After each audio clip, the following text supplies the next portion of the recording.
On s'entend là-dessus? On s'entend aussi que Trump a tué l'euro numérique. Encore une fois, on le comprend. On comprend comme il a fait pression sur la Grande-Bretagne pour la liberté d'expression, etc. Parce qu'il n'y a aucune raison, alors que l'Europe voulait accélérer l'accession à l'euro numérique, il n'y a aucune raison qu'elle repousse ça aux calendes grecques. John Brennan qui est arrêté, l'infiltration mondiale, on est à un moment charnière de l'humanité qui peut ressembler à des grands moments de l'histoire comme la bataille de Thermopyle, la bataille de Poitiers, la bataille de Vienne, et là, c'est la bataille de Washington. OK? Et dans toutes ces batailles-là, que ce soit Thermopyle, Poitiers ou Vienne, c'est l'Occident qui est bénéficiaire de ça.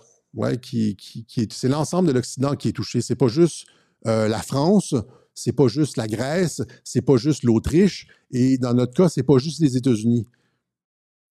Et donc, arrêtez de sticker, puis de faire des pieds et des mains sur des petits trucs comme ça, comme les couronnes. Ayez la vision d'ensemble et regardez des trucs comme ça ici. Vous voyez, comme on parle de renouveau chrétien aux États-Unis avec Trump, comme il y a eu un renouveau du christianisme avec Vladimir Poutine. Tu vois, Vladimir Poutine a fait exactement ça en Russie quand il est arrivé. Pierre Hillard est toujours pas content parce que la Russie n'a pas été consacrée au Sacré-Cœur et donc rien de bon ne peut sortir de la Russie. Mais il y a eu un retour massif à la foi en Russie. Puis là, c'est la même chose qu'on voit aux États-Unis. Des augmentations incroyables à tous les niveaux, au niveau de la musique, de l'achat de Bibles, etc. Il y a comme... Et finalement, comme je l'expliquais, étant donné qu'on est dans ce genre de moment-là, mobilisez-vous et n'accordez aucun répit au mal, au camp d'en face, aux mondialistes. C'est-à-dire qu'on a besoin de fermeté. Et il va y en avoir de la fermeté. Comme le dit Steve Bannon et comme le dit Trump, il va y en avoir de la fermeté. Les gens sont...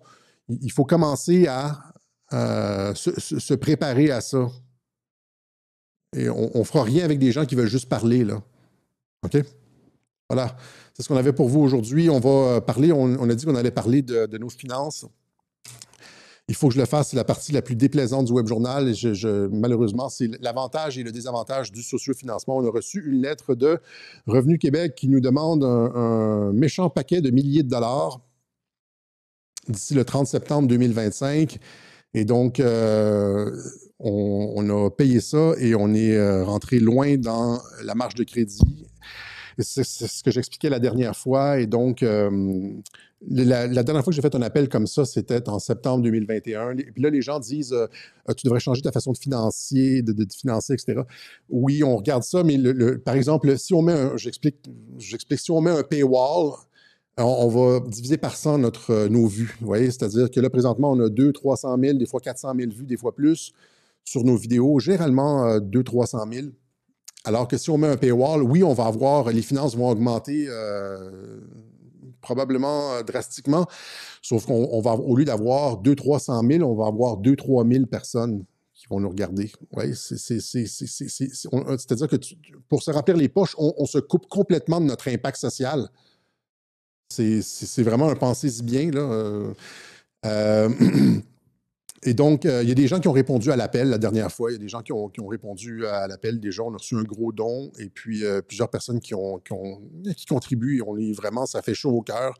Ça donne, ça met presque les larmes aux yeux. On sait qu'on a, comme les Américains disent, là, notre public got our back. Hein, vous avez...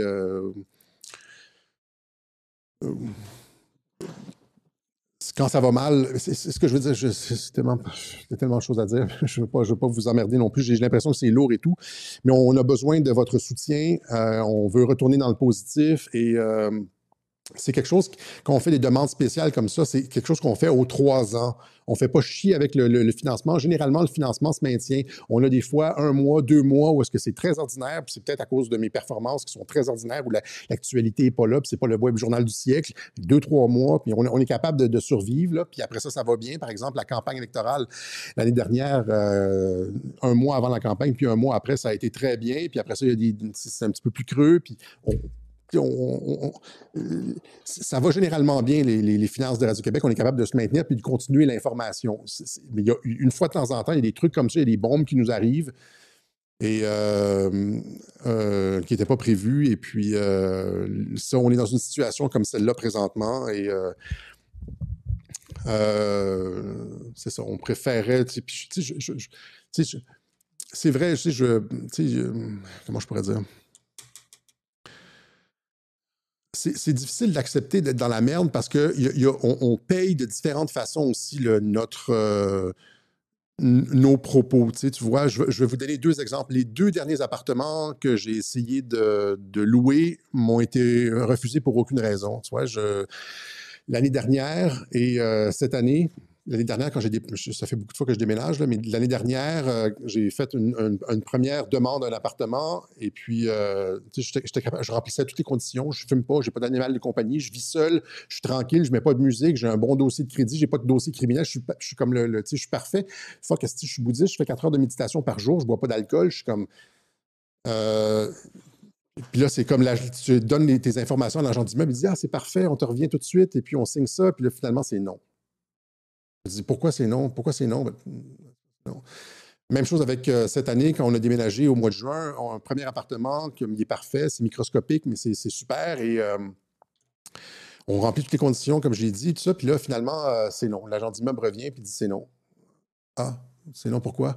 Je dis, donne des affaires bidons dans le genre. L'excuse qu'on m'a donnée cette année, c'était le temps de location ne convient pas. De quoi tu parles, le temps de location? C'est de juillet à juillet. Là, c'est comme tout le monde déménage en juillet, puis finit en juillet. Les beaux finissent en juillet au Québec, à Montréal. On donne des excuses bidons, mais c'est ça. C'est parce que les gens font des... Puis là, quand j'ai trouvé ce studio ici, l'agent d'immeuble a fait une recherche sur moi. Tout le monde fait des recherches maintenant, tu vois.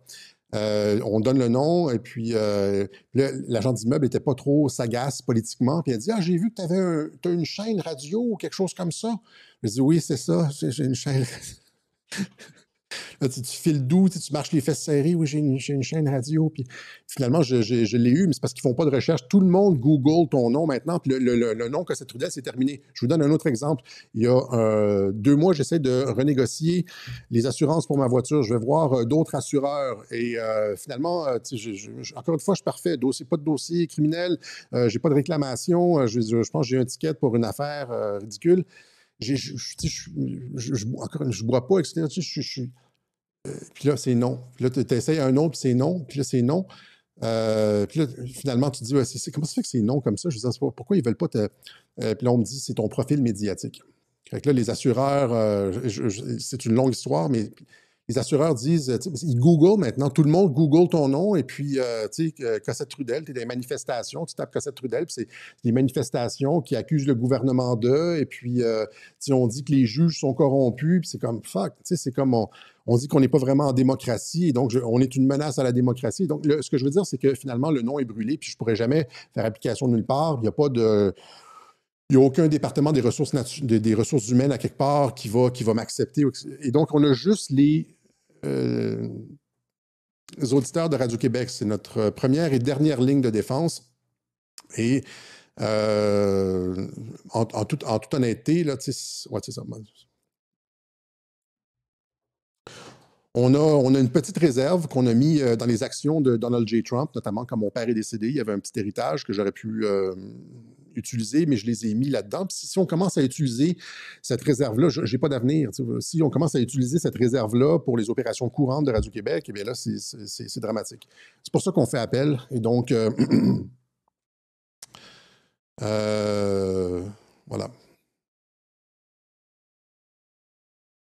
Et puis aussi, vous remarquerez, on s'est fait censurer partout. Vous remarquerez que pour le bien ou pour le mal, nos positions on n'est pas des putaclics.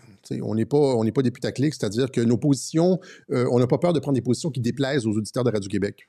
C'est-à-dire je suis entier, je suis moi-même, sans aucun... J'essaie pas de... Vous savez, des fois, je suis comme rough sur Twitter ou whatever. J'essaie pas je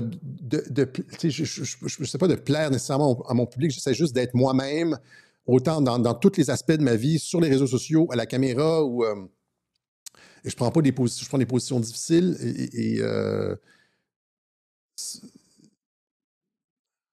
la solution facile, ça serait tellement juste d'aller avec, tu sais, go with the flow, là, d'aller dans le sens du courant. Ça serait tellement plus facile dans tous les aspects de ma vie. Voilà. Alors, donc, c'est ce qu'on avait pour vous aujourd'hui. Il y a différentes façons de nous aider par la poste, par virement Interac, sur le site, on vous explique comment, et à travers PayPal, etc., et puis par carte. Donc, ça va sûrement se stabiliser, on compte sur vous, et puis on relancera pas l'appel la semaine prochaine, on reviendra pas là-dessus, on fera l'appel régulier. On l'a fait 2 semaines de suite, on espère que ça se règle d'ici là, et puis voilà. Voilà, c'est ce qu'on avait pour vous aujourd'hui. Donc, le truc, c'est fight, fight, fight. On est à un moment historique. Il ne faut pas baisser les bras. Comme le dit Steve Bannon, on n'est plus à un moment où est-ce qu'on discute nécessairement avec les gens. Il faut passer à l'action et vaincre le mal pour le bien de nos enfants. Et demandez-vous des fois, les gens qui disent, qui ne veulent pas s'impliquer trop, là, s'ils ont des enfants. Parce qu'on le fait pour nos enfants. Tu sais, je ne veux pas être classé dans un tiroir. Ouais, as-tu des enfants? OK, voilà. C'est ce qu'on avait pour vous aujourd'hui. Merci beaucoup. Là, cette semaine, je vais me reposer parce que j'ai fait 3 entrevues cette semaine. Et donc, on se donne rendez-vous dimanche prochain pour une autre édition du Web Journal de Radio-Québec. Merci la gang.